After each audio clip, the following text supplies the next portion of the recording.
तनोतु नः सदाशिवम। मैं हूं आचार्य शिवेंद्र मिश्र और धर्म समीक्षा चैनल पर आप लोगों का स्वागत करता हूं।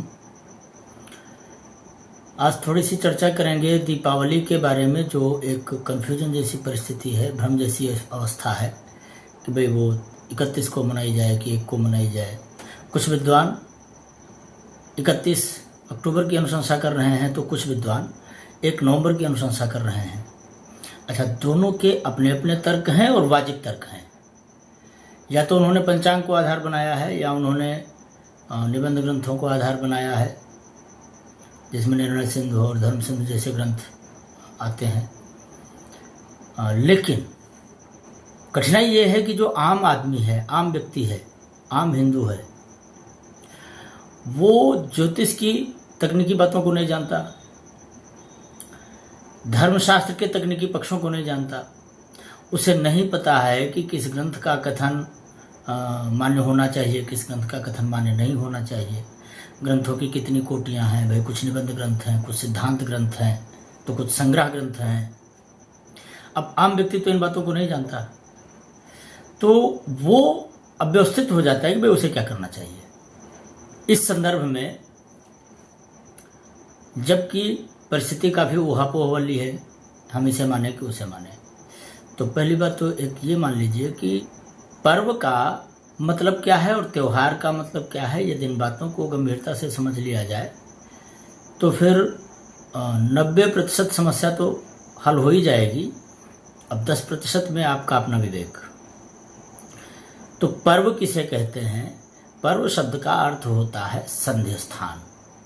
अब ये संधि वर्ष के कालखंड में भी हो सकती है, एक वार्षिक कालखंड की भी कोई संधि हो सकती है, जैसे उत्तरायण दक्षिणा है तो उत्तरायण दक्षिणा के मध्यकाल वाला, तो मासिक भी हो सकती है।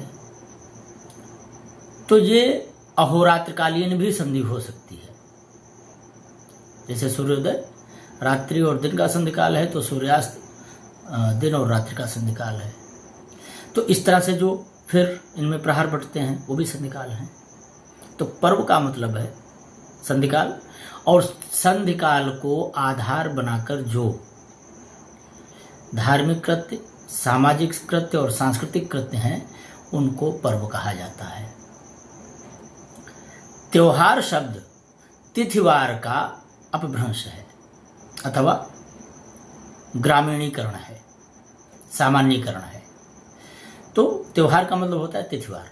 ऐसे सभी अवसर जो तिथि और वार के योग पर निर्भर करते हों अथवा किसी विशिष्ट तिथि अथवा किसी विशिष्ट वार पर एकांतिक रूप से निर्भर करते हों, उन्हें त्योहार कहा जाता है। जैसे सभी प्रकार के व्रत या तो वो तिथि पर आधारित हैं या फिर वो किसी दिन विशेष पर आधारित हैं। तो ये सारे त्योहार हैं, पर्व नहीं है।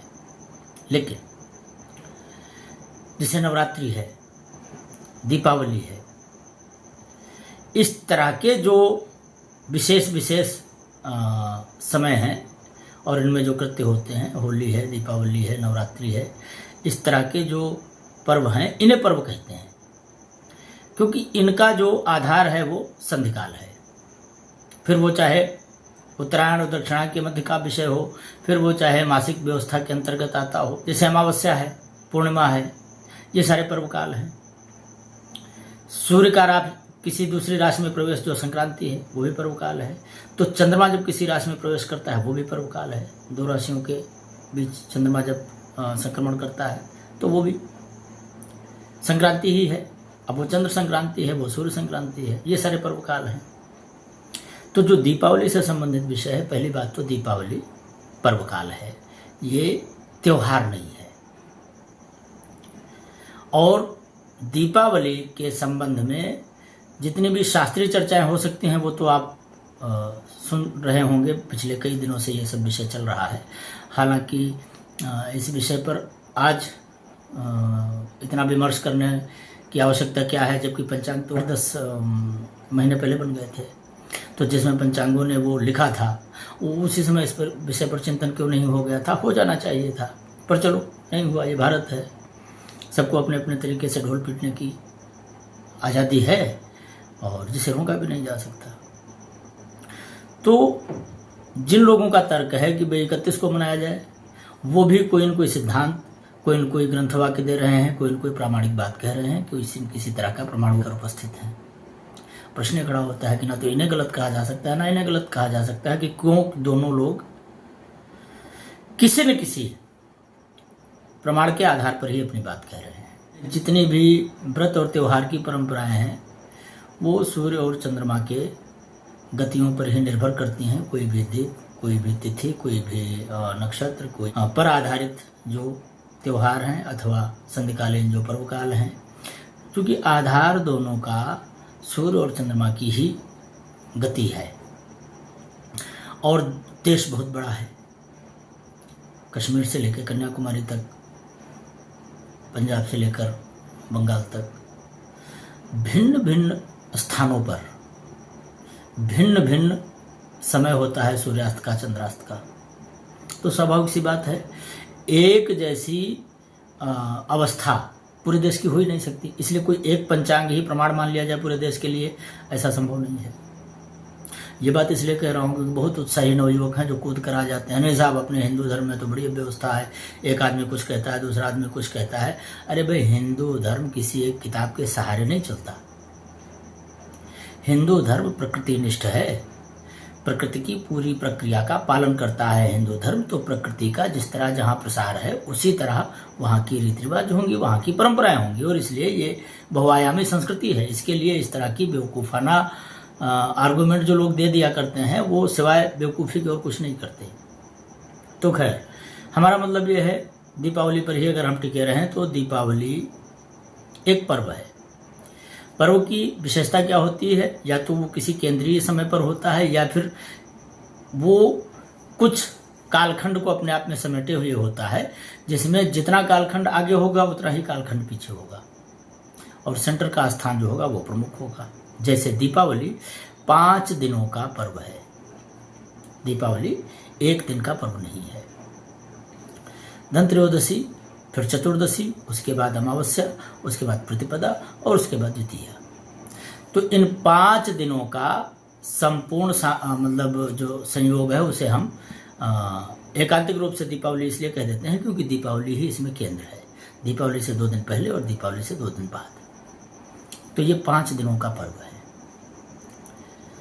विमर्श इस विषय पर है कि हम कब मनाएं दीपावली, 31 को मनाएं कि 1 को मनाएं। तो कुछ पक्षकार अपना पक्ष रख रहे हैं कि भाई चतुर्दशी विद्या अमावस्या ग्राह्य होगी, और प्रतिपदा विद्या अमावस्या किसी भी तरह ग्राह्य नहीं है। तो कुछ विद्वान इस तरह अपना पक्ष रख रहे हैं कि भाई चतुर्दशी विद्या जो अमावस्या है वो किसी भी तरह ग्राह्य नहीं है, अमावस्या और प्रतिपदा का जो संतुलन है वो ग्राह्य है। तो जिनको लगता है कि चतुर्दशी विद्या अमावस्या है वो कहते हैं कि 31 को मिलेगी। जिन लोगों को लगता है कि प्रतिपदा के साथ अमावस्या का योग ठीक है दीपावली के लिए, वो 1 तारीख की बात कर रहे हैं। लेकिन तकनीकी तौर पर समझ लें कि भाई होना क्या चाहिए। दीपावली का जो मूल आधार है वो है चंद्रमा तुला नक्षत्र, तुला राशि में, और अमावस्या की रात्रि, और सूर्य भी तुला राशि में। तो दोनों ही प्रमुख ग्रह तुला राशि में हो एक साथ, और फिर अमावस्या भी हो। 31 अक्टूबर 2024 को चंद्रमा 11:57 पर तुला राशि में प्रवेश करेगा। अब ये चंद्रमा के प्रवेश करने का समय अलग अलग स्थानों पर अलग अलग हो सकता है क्योंकि देश बहुत बड़ा है, लेकिन ये समय बहुत भी इधर उधर होगा तो भी 15 मिनट से लेकर आधा घंटे के बीच ही रहेगा, इससे ज़्यादा तो हो ही नहीं सकता, कोई तरीका नहीं है। अब सूर्य भी तुला राशि में होगा जो कि उदय काल में चित्रा नक्षत्र में होगा, और रात को 12:45 पर स्वाति नक्षत्र में प्रवेश करेगा 31 अक्टूबर को।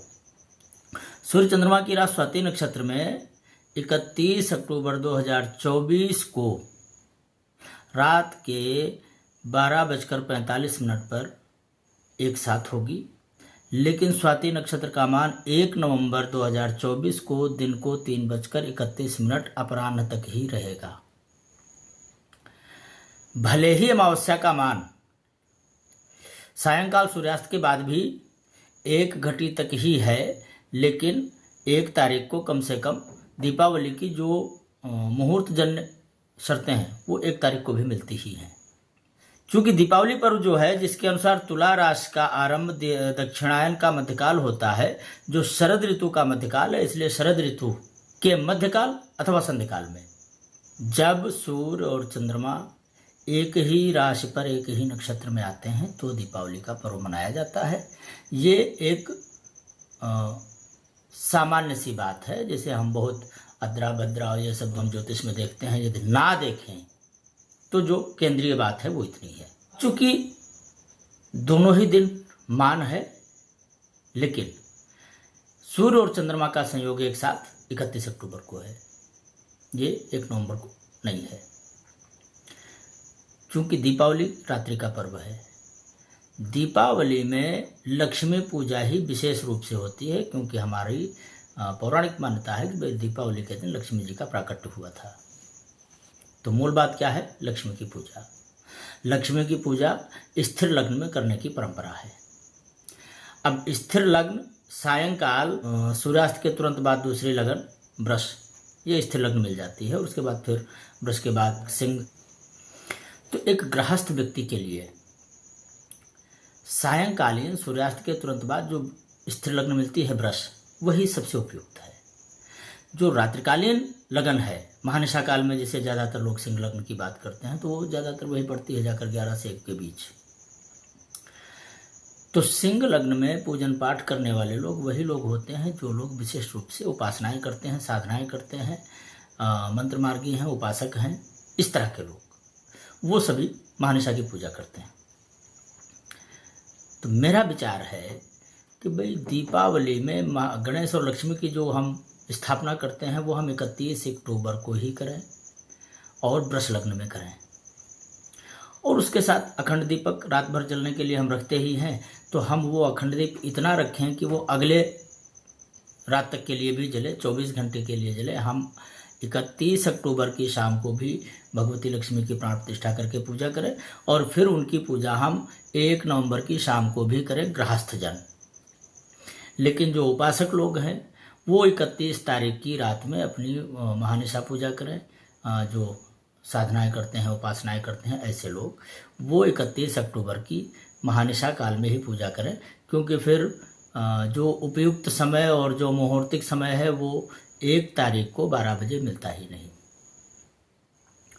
इसलिए दुनिया भर के विवादों को छोड़कर इतना ही ध्यान दें, 31 अक्टूबर को वृष लग्न में भगवती लक्ष्मी और गणेश की स्थापना करें, पूजा करें और उसके बाद अगले दिन पुनः 1 नवंबर की शाम को वही वृष लग्न में पुनः भगवती की साधना उपासना करें। अथवा जैसे आप घर में भगवान रखे हैं तो रोज जिस तरह उनकी पूजा करते हैं, चूंकि इस पूजन का समय शाम का है, बस इतना ही अंतर है कि भाई आप वैसे सुबह पूजा करते हैं, ऐसे आप शाम को पूजा करते हैं। तो दोनों ही दिन गणेश और लक्ष्मी की पूजा गृहस्थजनों को करनी चाहिए। यही मेरी समझ में सबसे बेहतर मार्ग है। हर विवाद से परे, तनो तुनः सदाशिवम।